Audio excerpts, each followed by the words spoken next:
Tokyo, Japan is banning Boeing 737 MAX 8 jets from its airspace amid safety concerns that arose following a crash of an Ethiopian Airlines flight earlier this week, Japan's Ministry of Land, Infrastructure, Transport and Tourism announced on Thursday.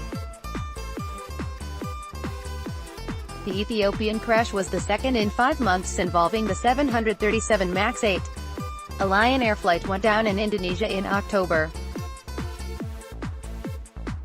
Both crashes came shortly after takeoff and share other similarities.